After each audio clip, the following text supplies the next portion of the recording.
지난 주말 막을 내린 인천 아시안게임은 성과도 있었지만 많은 숙제도 남겼죠. 특히 경기장의 사후 활용이나 앞으로 인천 시민들이 떠맡게 될 재정 부담 문제는 앞으로 대형 스포츠 행사를 준비할 때 타산지석으로 삼아야 한다는 지적이 많은데요. 자, 2018년 평창 동계올림픽이 있습니다. 잘 준비는 되고 있는 걸까요? 최문순 강원도지사 연결해서 말씀 나눠보겠습니다. 지사님. 안녕하십니까. 안녕하세요. 반갑습니다. 예. 이번 인천 아시안게임 완전히 마음 편하게만은 즐기지 못하셨을 것 같아요. 어떠셨어요? 그렇습니다. 저는 이제 벤치마킹 대상으로 가서 보니까 이렇게 좀 즐기질 못하고 네. 부담을 가지고 봤습니다. 네. 예. 이것저것 열심히 살펴보셨을 것 같은데요. 네네. 예. 그래요. 그래서 지금 보면 어떤 점들이 좀 눈에 띄시던가요?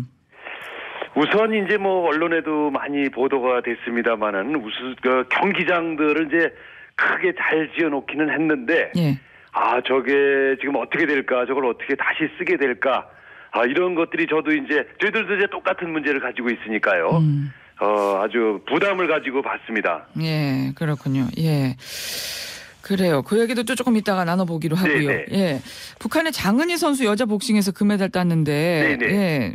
지사님께서 직접 메달을 주시더라고요. 이거 보셨습니까? 네. 네. 저희들이 이제 강원도에서 우리 도민들께서 북한 선수단을 응원을 가자 그래서 저희들이 이제 버스를 동원해서 선수단 응원을 갔는데 마침 거기에 이제 북한 선수가 금메달을 땄고요. 그 자리에 가서 보니까 이제 북한 체육상이 와 계시더라고요. 우리로 말하면 이제 문화체육관광부 장관인데 예. 와 계시고 아마 최근에 온 인사로는 아마 최고위급인 것 같고 또 그 다음에 갔다 오니까 또 깜짝 방문이 있어가지고 그러니까요. 이번 아시안 게임의 큰 성과는 남북 관계가 아니었던가 이런 생각을 가지고 있습니다. 예, 실세 3인방이 그야말로 깜짝 방문을 했는데요. 네네. 예. 사실 또 최문순 지사께서는 이번 기회에 금강산 관광 재개까지 이어졌으면 하는 바람 좀 갖고 계실 것 같아요. 그렇습니다. 이제 저뿐만 아니라 우리 강원도민들 특히 고성군민들은 금강산 관광 문제가 이번에 꼭 좀 해결됐으면 하는 바람을 가지게 됐습니다. 이제 특히나 이 금강산 관광 문제는 5.24 조치 이전에 발생한 문제고요.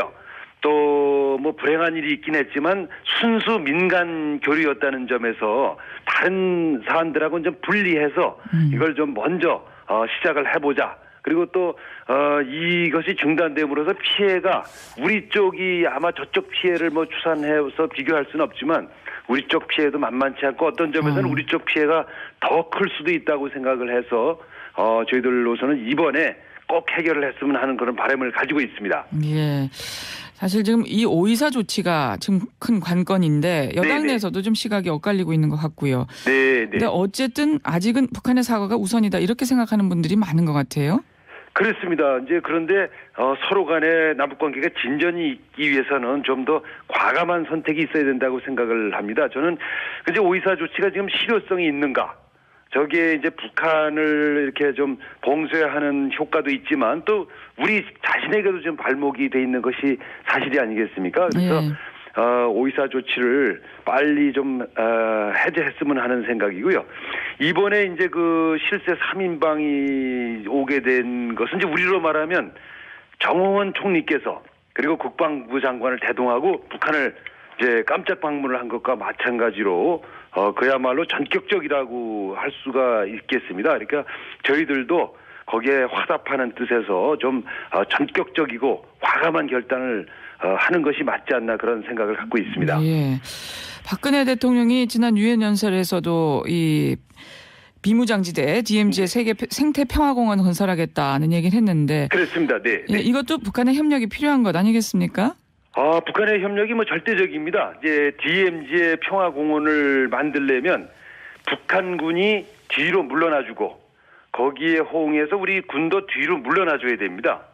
근데 이 결정은 대단히 어려운 결정이고 남북관계에서는 가장 어려운 결정 중에 하나입니다. 그래서 남북관계가 가장 좋아야만 실현될 수 있는 양쪽의 군이 협조를 해줘야 되는 이런 상황이기 때문에 그것을 위해서라도 그것이 실효성을 가지기 위해서는 남북관계가 아주 대담하고 과감하게 진전이 있어야 된다고 저희들은 생각을 하고 있고 또 그렇게 될 걸로 보고 있습니다.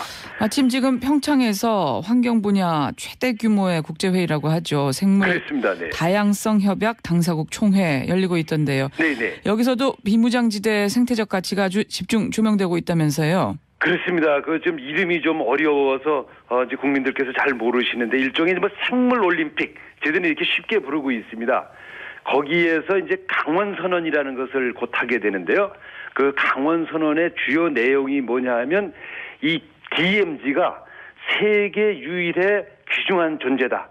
그리고 그것이 강원도나 대한민국의 자산이 아니고 전 인류의 자산이다. 이런 걸 선언을 하게 됩니다. 그리고 그것이 이제 지금까지는 금단의 공간이었지만 지금부터는 평화의 공간 그리고 생물의 다양성이 여러 가지 다양한 생물들이 공존하는 그런 공간이어야 된다. 이런 이제 선언을 하게 되는데요. 그 중에 하나가 이것의 평화적 가치 이런 것들을 이제 촉구하는 그런 선언이 되겠습니다. 그래서 전 세계인들이 같이 모여서 하는 선언이기 때문에 상당히 상징적이고 실질적인 효과가 있을 걸로 저희들은 보고 있습니다. 예. 자, 평창 동계올림픽 얘기 좀 해보겠습니다. 2018년 2월에 열리니까 3년 4개월 정도 남았네요. 그렇게 많이 남지 않았습니다. 네. 예. 참 근데 지금 아직 각종 경기장 공사 발주가 안 됐고 주경기장 설계 시작도 안 됐다. 뭐 이런 보도가 있는데요. 맞습니까? 네, 우선 좀 걱정을 끼쳐드려서 죄송하다는 말씀을 먼저 드리고요. 우선 이렇게 다 그렇게 안 된 건 아니고 우리가 전체 13개 경기장이 필요합니다. 예. 그 중에서 7개는 저희들이 재활용을 합니다. 새로 짓지 않고요. 6개를 새로 짓게 되겠습니다. 그 중에서 4개는 이미 착공을 했습니다. 잘 진행되고 있습니다. 2개가 지금 남아있는 게 문제인데요. 하나는 개폐막식장이고요. 또 하나는 스피드 스케이트장이라고 있습니다. 이제 이 2개가 가장 큰 시설인데 저희들이 이제 돈도 많이 들고 가장 큰 시설이 되겠습니다. 이거를 저희들이 빨리 이제 설계해서 착공을 하지 못하는 이유는 이게 워낙 크고 돈이 그 중에서 많이 드는 거기 때문에 나중에 이제 문제가 될 소지가 있습니다. 그래서 저희들이 이거를 지금부터 나중에 경기가 끝난 후에 어떻게 쓸 것이냐 이것을 이제 답을 찾고 있는데 이게 쉽게 찾아지지가 않고 있습니다. 그래서 이제 정부에서는 그것이 찾아지지 않으면 나중에 헐어버리자 이러고 있고요. 또 우리 도나 주민들의 입장은 그렇게 다 헐어버리면 나중에 올림픽 치렀다는 뭐 흔적이 아무것도 남지 않지 않느냐. 그래서 이거를 좀 어떻게든지 좀 재활용을 하자. 이제 이런 의견이 아직 저렇게 접점을 찾지 못하고 있습니다. 아유, 근데 큰일인데요. 정말 시간이 얼마 남지 않았는데. 네네. 뭐 자칫 좀 다급하게 공사 진행하다 보면 또 부실 공사 얘기 나오는 거 아닐까요? 그렇습니다. 저희들도 이제 일종의 딜레마인데요. 그래서 우리는 끝까지 최선을 다해서 재활용 방안을 찾아보자는 이제 마지막 순간까지 노력을 해보자고 하다 보니까 좀 늦어졌는데 이제 사실은 뭐 더 이상 늦출 수 없는 단계까지 와서 곧 아마 이제 결론을 내리게 되겠습니다. 다음 주 월요일 날 문체부 장관님과 조직위원장 저 이렇게 셋이 모여서 대강의 합의에 이제 이르게 될 것 같은데요.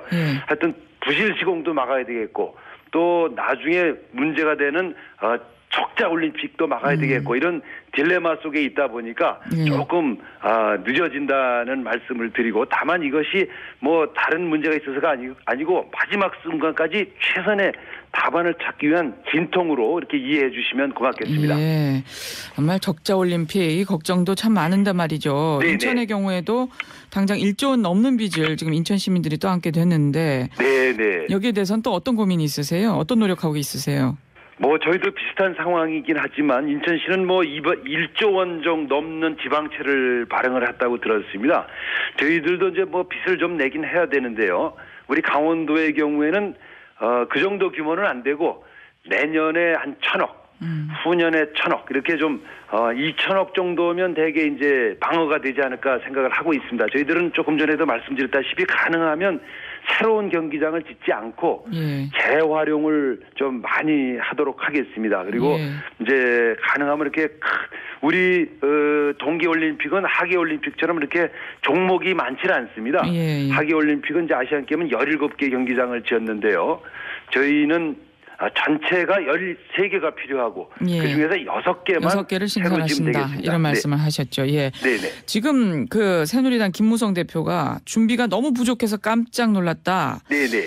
아예 지금 총리실이 평창올림픽 컨트롤타워 역할을 해야 되는 게 아니냐 이런 얘기도 지금 여당에서 나오고 있는데 어떻게 보세요? 네네. 뭐 그렇게 해주시면 저희는 뭐 고맙다는 말씀을 드리고요. 다만 컨트롤타워도 아까 말씀드린 그런 문제들, 그러니까 가능하면 적자 올림픽을 하지 않으려는 노력, 그리고 이런 또 부실 시공이 되지 않으려는 노력, 이런 것들이 접점을 찾다 보니까 생긴 문제여서 건강한 진통으로 봐주시면 고맙겠다는 말씀을 해 올리겠습니다. 건강한 진통이다. 네네. 예.